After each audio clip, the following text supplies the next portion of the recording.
Welcome to the jungle. In this episode, I will continue to show how the war with Pythium develops, but I forgot to show you something. In fact, I said that I thought that our thugs managed to help kill the pretender that died, but I couldn't find that in the battle, and they were actually going back to get behind troops when I recall that they were on attack large monsters. And I think I remembered what happened, and I want to show you guys something on this battle. This is on turn 30, by the way. This is that battle where she retreated.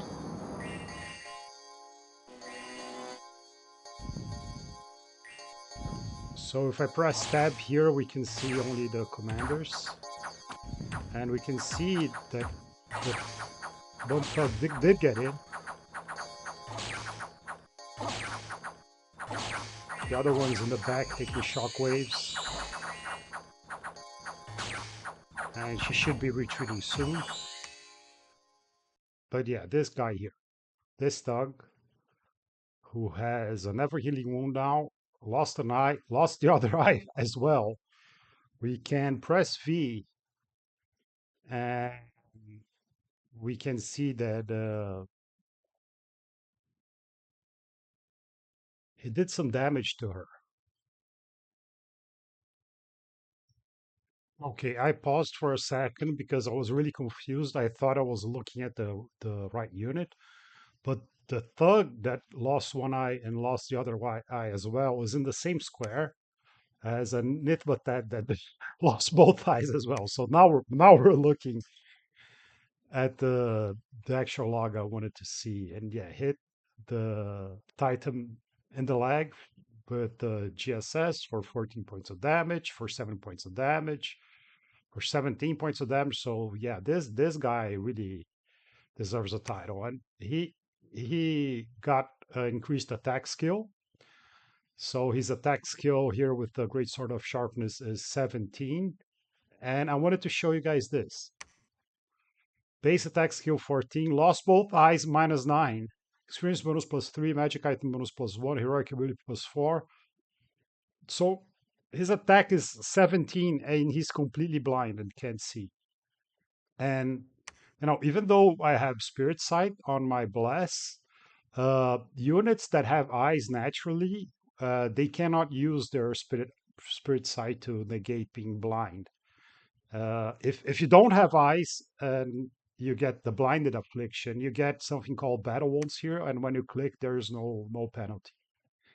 So I might have given the title of Titan Slayer or Titan Killer. I don't remember to the wrong need here, but I think it's appropriate anyway because these guys carry the souls of their friends to battle. So I think it's appropriate that what one thug carries the title for the other who's blind. Okay, so here in turn 31, where we give the title of Titan Slayer, we gave it to the wrong guy, but there was no mismatch between my scripting and the battle that was shown because since at the end of last turn I had this fort under siege, and the attack happened here on Dragon Scale Mountains, south of this fort, Tayash, that we're sieging down now. I thought the Titan retreated, but had nowhere to escape, so I was pretty sure she died. But turns out, even when your fort is under siege, uh, your commander can retreat inside there.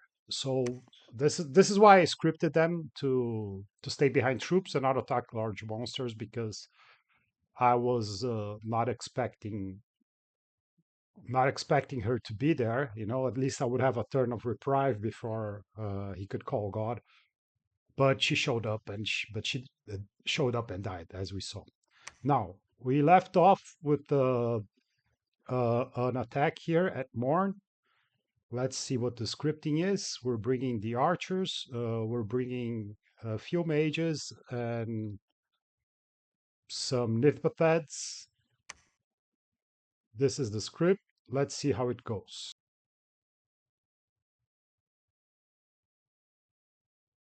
Just BD.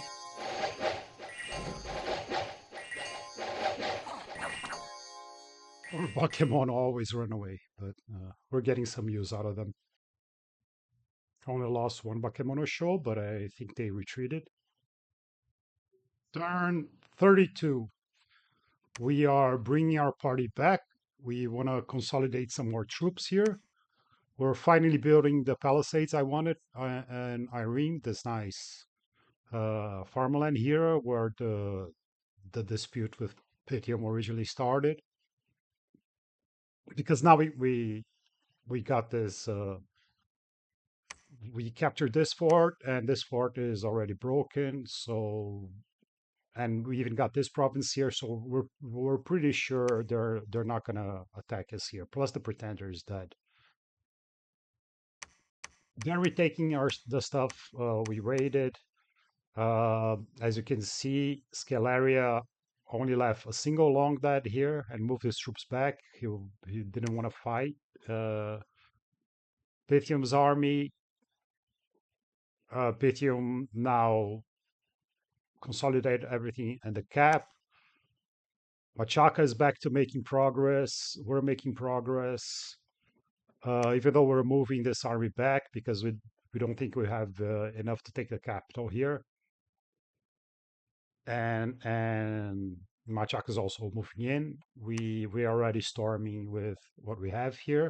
We're summoning some cubes. We're summoning bears. It's not the best, but it's a national spell. We get a lot of bears, so we think we need more troops. We're getting. I thought we were getting some long dead. No, apparently we're not getting long dead this turn, but we did reach enchantment 4 for Twiceborn, and now we're Twiceborning our Crow clan mages. You should really Twiceborn in your most safe fort, probably in the capital, because when you Twiceborn, the units have they yeah, they have a home province, which is where they're recruited from, and the home province becomes where you cast the Twiceborn. So if you cast the Twiceborn and you expect them to revive, but you lost the new home province, you don't get them. But since they're here, I want to use them. I'm casting it here. The the storm on the fortress, we are able to cast the spell ward. We're doing astral healing too to at turn 3 heal some of our units that already took damage. We have our thugs on attack rear. They already got a some kit. Our prophet is here, divine blessing and sermon of courage. We got this bow from fighting bogus. And yeah, it's not the most amazing item. That's something for this commander to do. And now we're doing Earth Shatter hammers here, and doesn't hit a lot of troops, but the ones that do hit will stun on hit. So usually I put things more behind. Oh, I had already summoned along that because they're here to draw some archer fire and take the initial pressure. And we got our guys further back because I don't think we can break the gate right away. So I would rather whatever troops they have come out of the gate so we can have a better fight. Okay, let's see how it goes.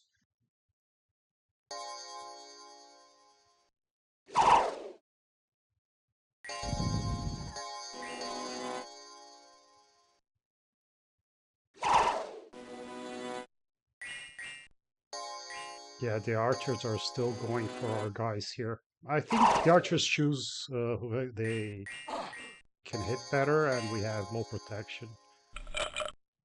And along that are, yeah, they're pierce resistant, and well, actually they do blood damage. And these guys don't have much protection either. Hmm. Yeah, same protection. Maybe it's the HP, I don't know. In any case, we have fewer mages now. We have one Theurg who's weakened. And this guy was probably spamming body ethereal. Yeah, that's good. They came out. The fourth PD and the Serpent Cataphracts, they're gonna destroy our skeletons, but we don't mind. And when our needs get here, they make short work.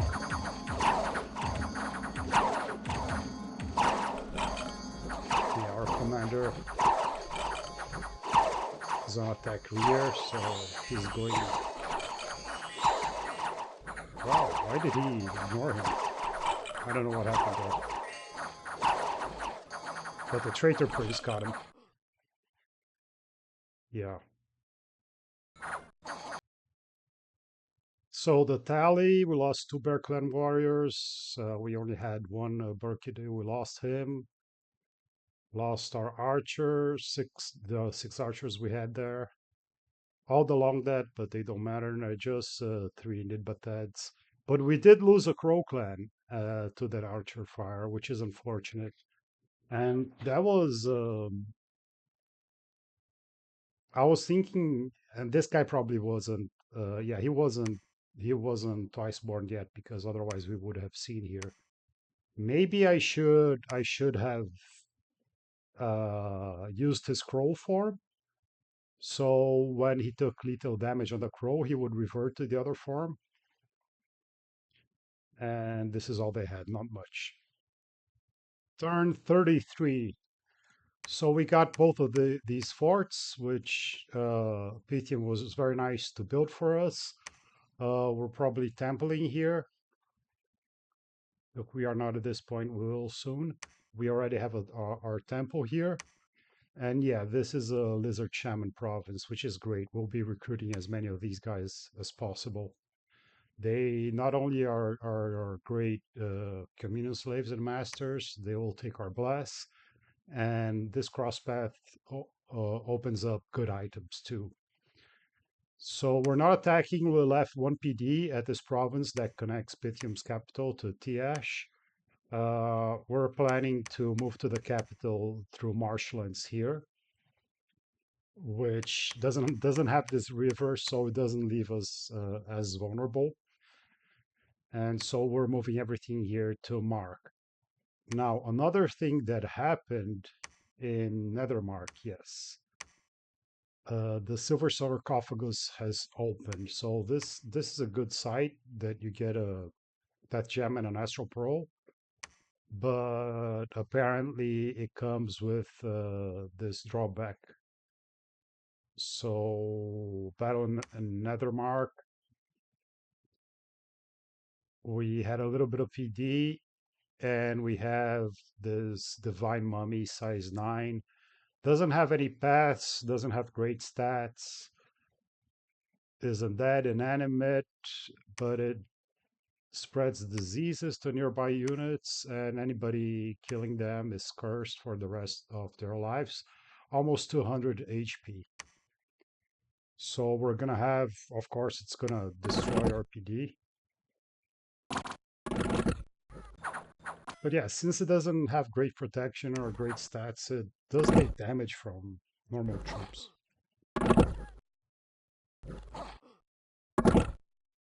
But it is gonna kill our PD here. Yeah, it actually almost died.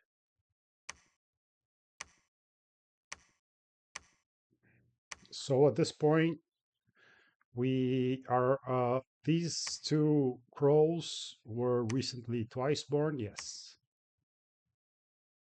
So now if they die, they should come back as white mages here at another mark, which should be their new home province. Yeah, Mark, not Nethermark. Nethermark is where we're attacking. And we're casting maggots, which does a lot of damage to undead. with our nature mage. We're spamming animate skeletons and thus with these guys, and the crows will just be in the back spamming raise skeletons. Raise that brings more troops, but they're soulless that require unburied undead. And we know that there are unburied undead here because there was just a battle. So yeah, this is the script. We don't want anybody to get cursed from killing the divine mummy. So we expect that our summons will do the job. Let's see if it works.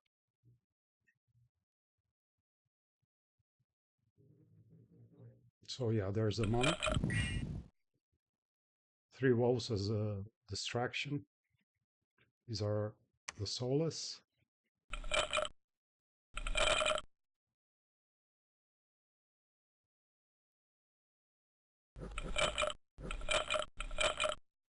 Animate tree. I don't think it's gonna get in range of maggots.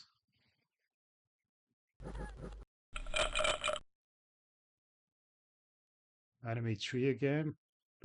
He's fighting the wolves. Even the wolves are doing damage. So yeah, even though it's a size 9 with lots of HP, should be no problem for our long dead. The wolves routed. Poor guy is diseased.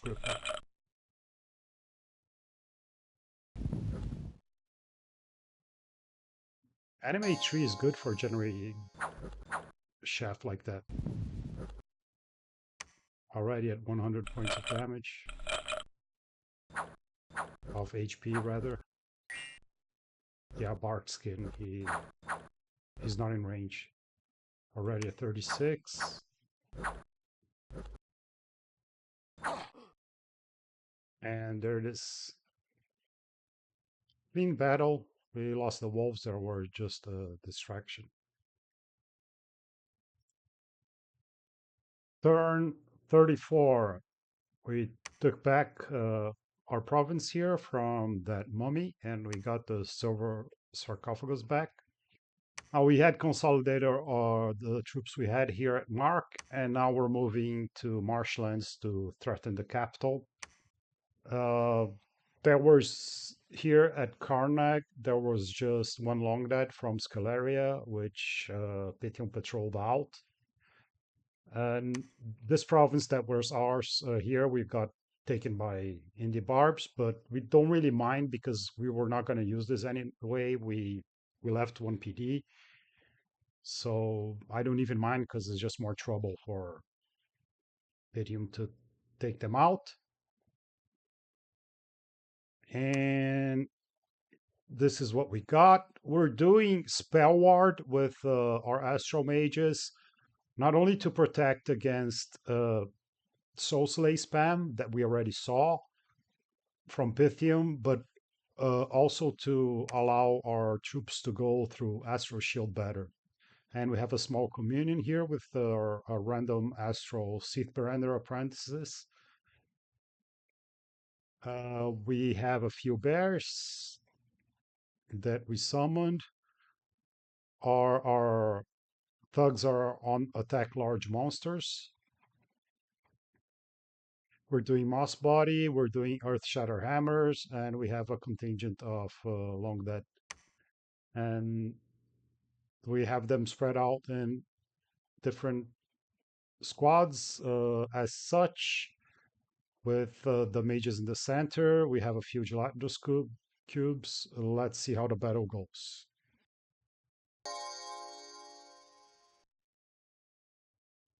So they didn't patrol,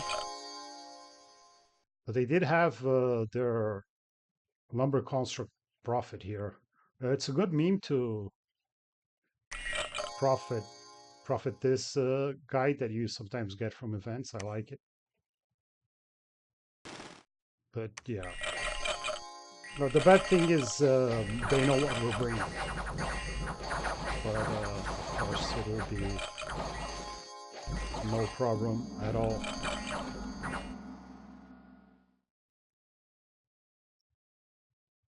Turn 35. We got the marshlands here. We're gonna retake more from the barbs with some leftover units like the Ichthids, the archers that were raiding previously, some cub warriors, a little bit of arrow support, sorry, mage support with venom arrows. And now the big group that was that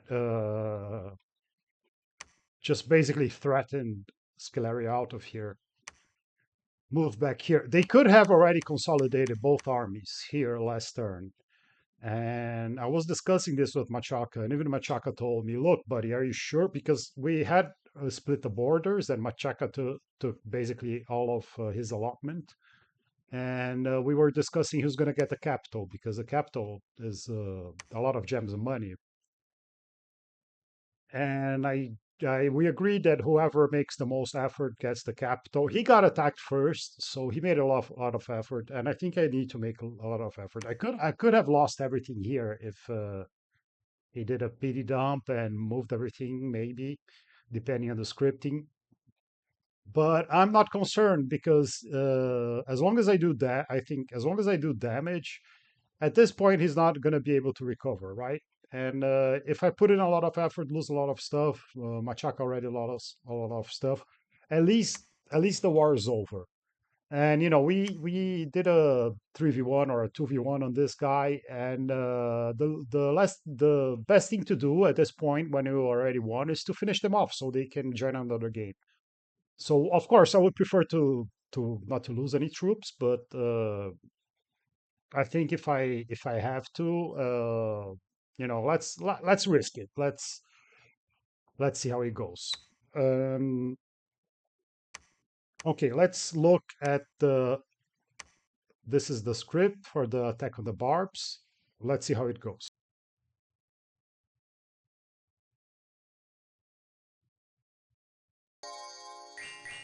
Yeah, I think with archers, with wolves distracting. Let's see the precision on the envenom arrows. I can't even see who got the buff. Oh, these guys got poison missiles. Armor negating damage. Yeah, it's not bad. I wish the area of effect were larger. Oh, some of the Bakemono. It's always their job to go in, hold them off for a bit, and die. Poor guys. But for 5 gold, it's a good deal. Yeah, they're already routed.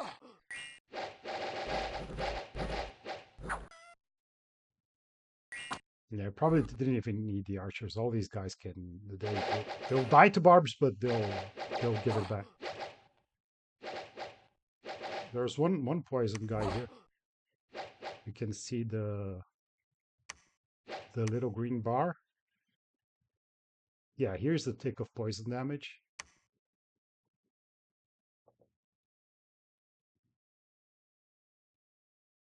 Or maybe it was from him.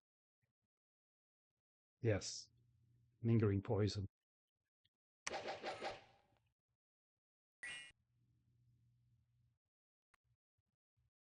This is the tally. Poor Bakemono, they're still dying for the cause. The wolves always die, but that's what they're there to do. And it was about 40 barbs. Back at turn 35, we have an important message here. Agartha has been vanquished. So I think that's the first one to go, yeah. So before we could even finish Pythium off, Asphodel has already taken care of Agartha, which is pretty scary. We have this sort of Damocles hanging over our head. And we have a funny message from Pythium here. He says, I don't give a fuck. Yeah, well, at this point, he should just try to cause as much damage as possible, I think. So yeah, as I said, this is the script, and let's see how it goes.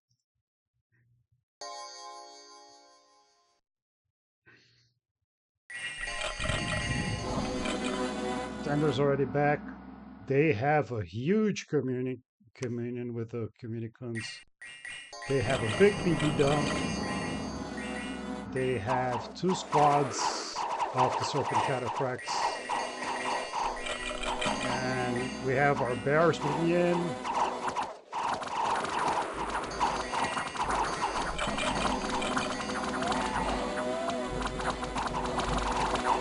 We have Skull, Divine Channeling, Life of the Morning Star.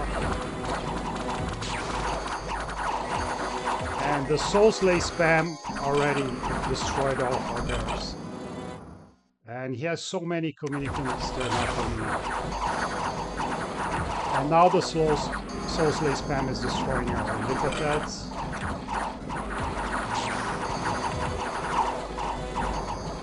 Serpent Cataphracts are even more defensive with What Ethereal.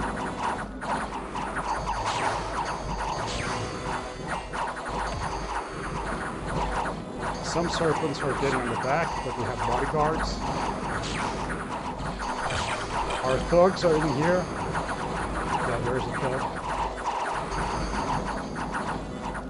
There are summoning air elementals too. The Pretender's here with his kit now has a Bane Blade, a Ring of Regeneration, a Girdle of Wight, Boots of the Messenger.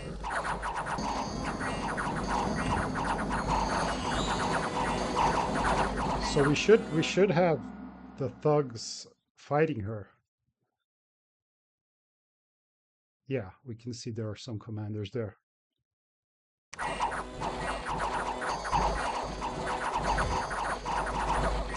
And now our Lithopheds are surrounded.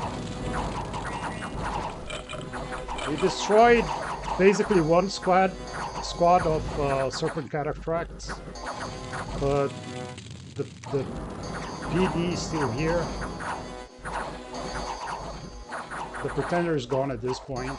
The thugs took care of her. But yeah, they're getting through our Scar Souls. This Bane thug is retreated.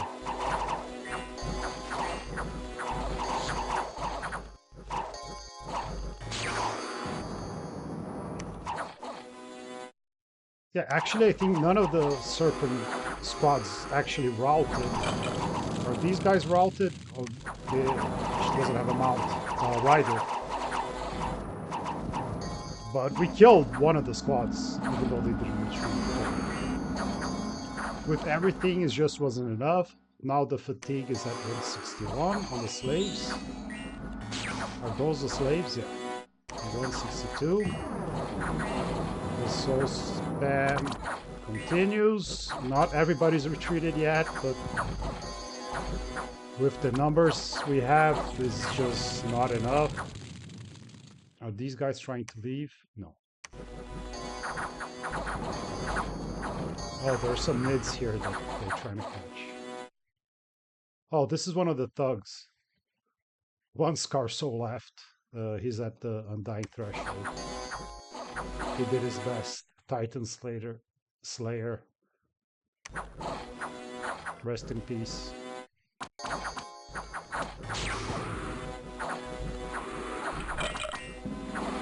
Combat 125. Now they're very close to burning out.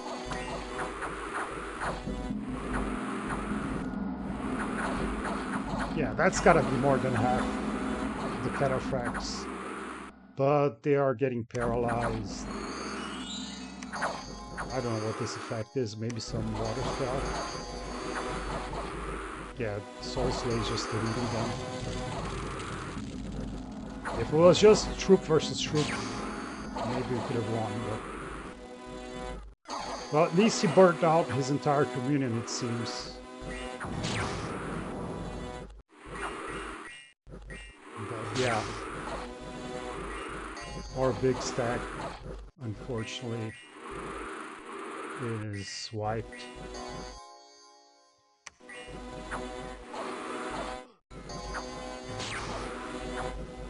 No slaves left. And now there are some of them are taken up.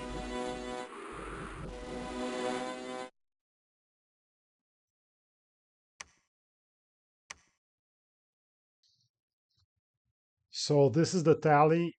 Um, we lost three crows, not the crow clan. We can check if they really died because some of them were Twiceborn. Yeah, at least two of them we got back as white mages. So that wasn't a total loss. And we lost two of our three thugs.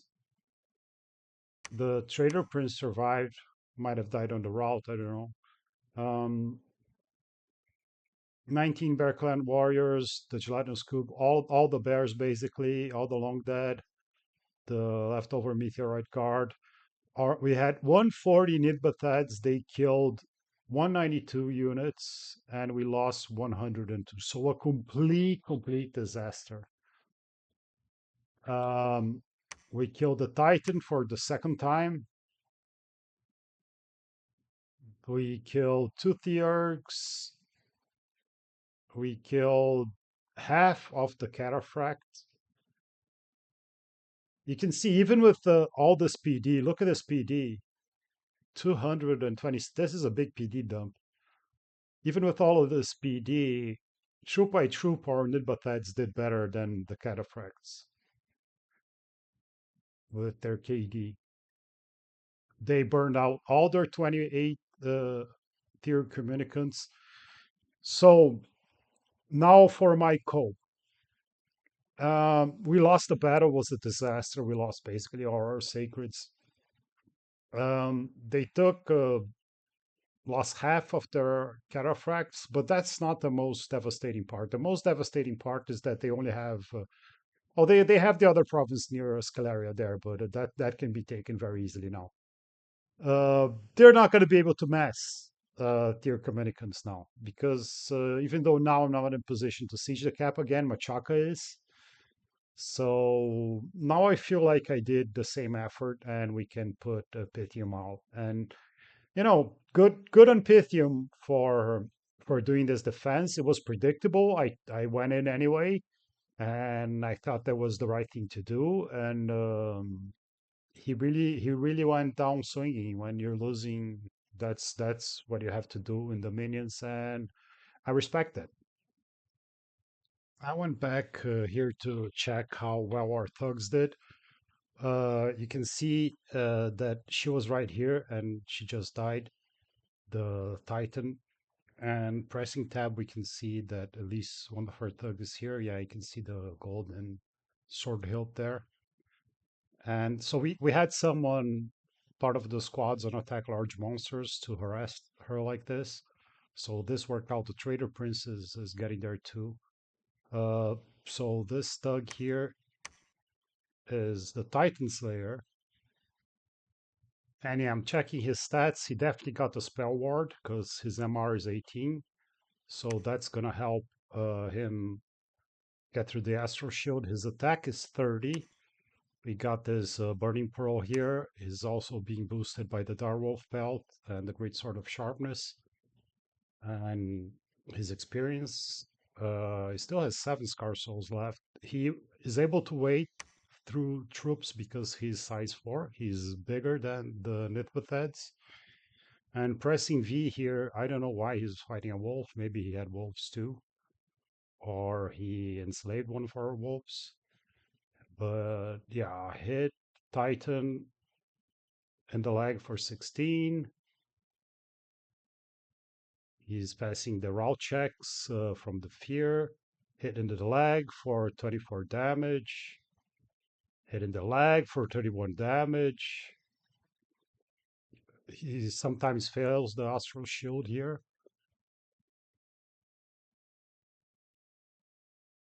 Is getting hit by spells. Hit in the leg for 36 damage. Passing the route checks, not getting damage from Stellar Decrease. Hitting the leg for 28 points of damage. The owl can repel.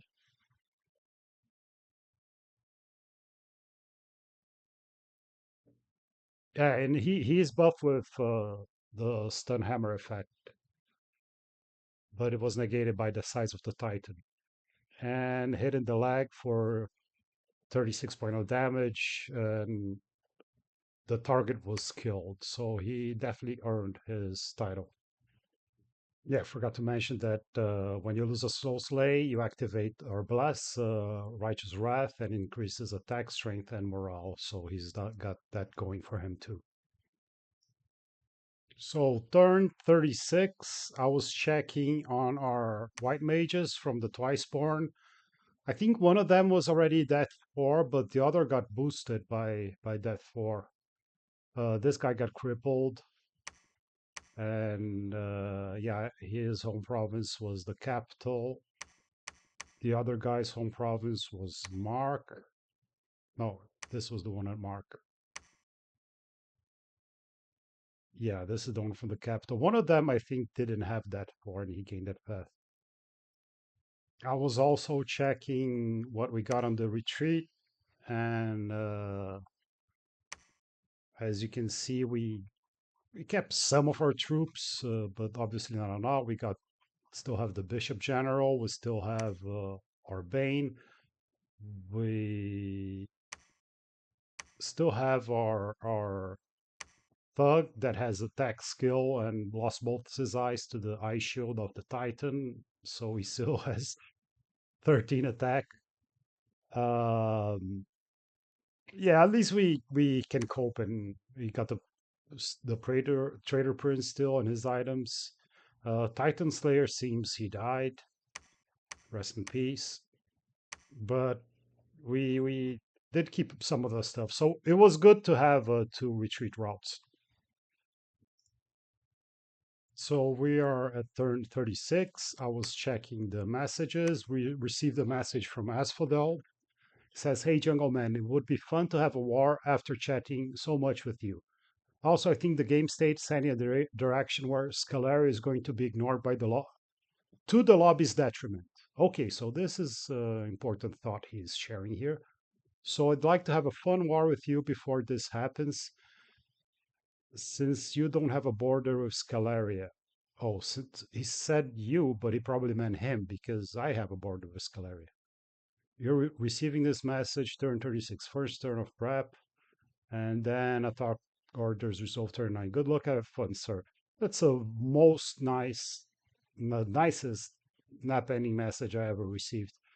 Um, of course, we're not happy about this because we just took a big L here, and Pythium shared the results of the battle, but he omitted what he lost, which was relevant too. But that's okay. It's fine to brag. You're losing the 2v1, and you get a big victory like that. It's fine to brag. Now, of course, he's hoping that now that I'm weak, that people are gonna kill me, right? Um, which good on him. And but I don't think Asphodel was just waiting for this opportunity to attack him. Asphodel has to keep expanding anyway, and Calum has been fighting Scalaria, and I've been chatting with a Calum player, and since we have an app and everything, and I wanted his help to eventually go after Asphodel. But the last message he sent me, I don't know exactly was this turn or the turn prior or a couple of turns after, but he said, "Oh, I'm dead, man," and he just left the game. So apparently he was unhappy with the results of his war with Scalaria and stopped playing. We got a sub. The sub was a very nice guy, and the sub seemed to started doing well in his war against Scalaria. And I think Asphodel was planning to attack Calum, but since Calum got a sub, Asphodel thought, well, I'm gonna give the sub a chance to turn the war around. And he started turning the war around. And then Asphodel said, well, okay, Asphodel needs to keep expanding. So he chose me as a target. And it was good for him and bad for me that I just had this big loss. And I have a lot of mat move, but I'm fighting all the way over here. And I'm just expanding my border with Asphodel, taking the provinces up here. And he can attack me from here too. And so I'm concerned. I'm moving a lot of my stuff here to this fort and recruiting here. And I told Machaka, said, look, we did equal effort, I think, in the war. The borders are set. We had not defined who was going to take the capital, but now it's pretty easy because he just has like 60 serpent cataphracts, doesn't have the communicants. So go ahead and take it, buddy. Is this the right thing to do? I don't know.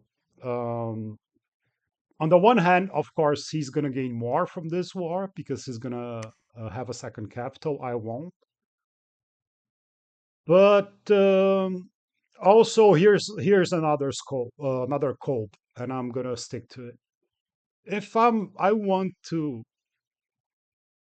have people join me in more coalitions, as I did here, um, it is helpful to say, look, Machaka has two capitals, he's very strong, right? Or if I have two capitals and I ask somebody to help me fight Asphodel, they might say, well, you already have two capitals, and so does he. So it's an equal match. I'm gonna let you guys fight it out.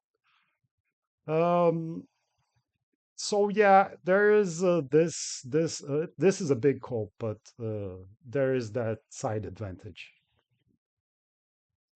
Oh, good news! Our pretender woke up, and here he is, Logitech Yeti Silver. I'm not very creative in naming the pretenders, but I couldn't think of anything else this chassis looks like, so I name him after a microphone. And I use a headset. I don't even have this. Anyway, reminder of what his paths are: Fire 4, Earth 4, Astro 6, Death 5, and Glamour 5. And we're immediately starting to site search with him because we want Glamour gems. Turn 37. Now, Pythium was really happy that Asphodel was ending the nap as soon as I took that big loss. I was really unhappy. And but what happened was I have had great relations with Machaka up to this point, right? And Machaka was afraid that Asphodel would just swoop in and take me over, and then he already killed one player, and he would get too big for Machaka to handle. Machaka is huge, man. He has all of this. He's up to here, and so I think he talked to Asphodel and said if Asphodel is going to attack me, he's going to join the war, and we're going to 2v1 him and destroy him. And not only was he asking for Asphodel not to attack me, he was saying Asphodel had to give provinces to us. And well, that was the point of the argument where I joined. And well, I was happy that as what I was discussing not attacking me, but at the same time, I thought Machaka was asking for too much because just not attacking me is enough.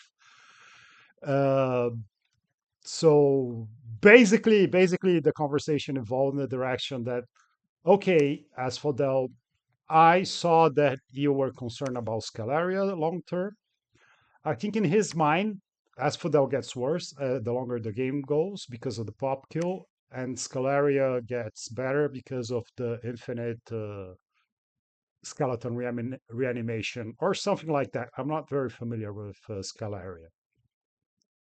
So I told them, look, just don't attack me, reestablish the map. There's no need to give me and Machaka provinces. Of course, Machaka was hearing all this too. And I already had a uh, dispute about this throne with Scalaria. So I'll just kill Scalaria, and then you leave me alone. And he accepted that. So I had moved everything here, and now I'm moving in different places, site searching, and my fortification here in Irem is finally finished, and I'm moving some stuff here to to get ready to get this throne. Turn 39.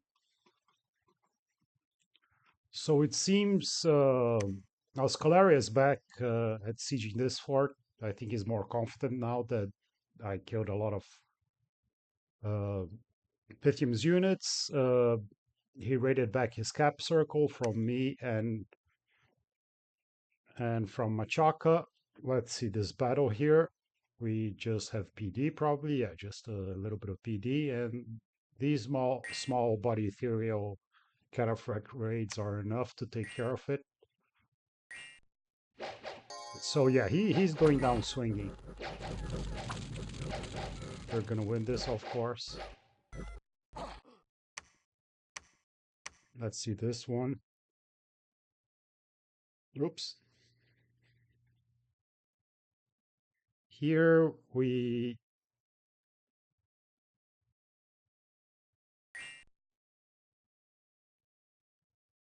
I think it's here that we had a crow site searching, but it was just one PD, so they're gonna win this. Let's check the logs. No, it wasn't the other one. Yeah, we had a crow site searching. Unfortunately, the crow did a bad retreat and died, even though he had a retreat path. But he was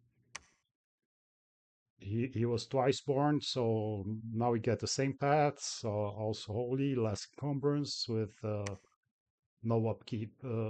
It's okay, and we're following through on our plan. For site searching the lakes, I want to build a laboratory in one of them, probably here, and then use Voice of Tiamat because that uh, searches up to level 9 all elemental paths, but that doesn't count nature, right? So in order not to have to move a nature mage underwater, I'm casting Haruspex to site search nature at my 3 lakes. Turn 40. So now we are continuing with our plan. We're gonna take this throne. We are gonna attack Scalaria as soon as the war is over, right? I even though I checked and I don't have a nap with him, we're fighting the same enemy, so it wouldn't be cool for me to, in the middle of this war, to attack him. But the throne, we agreed whoever gets there first gets there, and I think I put in effort enough where we can Machaca can finish the capital off easily. And here I'm doing a low commitment rate to take the provinces, the cap circle provinces of Pythium on my side. I continue to site search, moving stuff around. Now, I think these units at this point of the game, the Didilva, if I can mass them, they're going to be better for fighting Scalaria because they have a lot of attack density. They will be 4 per square with Formation Fighter 2, and they'll have eight attacks per square. So, but you don't get them as foreign recruits. You can recruit them in forts outside the capital, but not on provinces. You can get the Bear Clan and the Wolf Clan Reavers, but not the Nidilvas. Um, so I think this is a good point at turn 40 to stop this video. Let's do an overall check of our research, our construction, and our site search. We're about to reach construction 5. Now we have enough mages where we're getting a decent research number of research points per turn. We are slowly putting. We need not only labs, but we need temples to be able to foreign recruit our mages. Here, unfortunately, we don't have resources anymore, but it's good to have temples anyway. As you can see, the Asphodel Dominion is not touching our lands anywhere. Here we had to build a temple twice because we lost to Pythium raid, but we put it back in. And every time we take a fort, we immediately put a temple, and we are upgrading these fortifications. Here, of course, we're recruiting the adepts of the Iron Order. We recruiting as many Crow clan mages as we can. We are recruiting Zots every turn from underground, and we are hoping for the blood randoms so we can start uh, blood hunting. We also did not get any blood randoms on the Crow clan mages, and they do have a decent chance. Two times 100%, 1 in 4, plus 10%, 1 in 4. We haven't been so fortunate at this point. And we can look at site searching here. So as you can see, the paths that we can search, we're slowly searching everything, either with mages or remotes. And we don't have glamour, and we don't have fire except on our pretender, but he is slowly searching it for us. Looking at graphs, provinces, Asphodel is ahead, Machaka is right behind us. We're basically tied with Shinoyama. Forts, Asphodel is way ahead, probably due to bramble forts that are built with nature gems on forest provinces. And we're second, and this is probably not taking advantage of our foreign recruitment. Um, because the idea of putting all these labs and temples, the temples are cheaper, they're 300, but the labs are still 600. Is that when we want to get a lot of mages for research or for fighting, we can just foreign recruit, but we don't have the money every turn. This turn we're recruiting some troops and are constructing, but we don't have the money to use it. But I didn't really find the right balance for this. But I think the position is good. I like my forts. I want to have more recruitment points to get these slow to recruit mages faster. I want to get Zots faster, even though they're just two command points to have more chances of getting blood. And if ever I'm at the point of the game where I don't want any units, I just want mages, and then I can recruit from everywhere. So there is that give and take. But our Dominion is doing very well. It's even over here in the middle of Machaca somehow.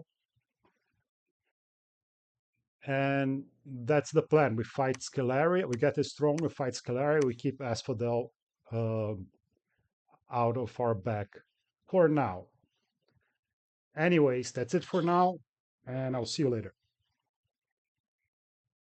Well, before I go, I reminded myself that we are checking the graphs, and we're looking at forts, but we still have income to see, and we're a bit tied with Machaca. This is, of course, Machaca is going to go even more ahead because he's going to get the capital eventually. At least that's the plan. Our site searching is paying off at least, even though we're behind on research. Oh, we actually didn't look at research. We need to do that. Oh yeah, this is a better line now. This is what you want to see. You don't want to see a straight line. You want to see exponential like this. Our Dominion's very nice. Army size. Yeah, I can sort of believe Asphodel. I think they lost troops to Calum here. But yeah, it's raising a lot here. And Asphodel, of course, is exploding. We're in the middle of the pack here. And ascension points, we got none because we have no thrones. Okay, now I'm going to go. Now for real. See you later.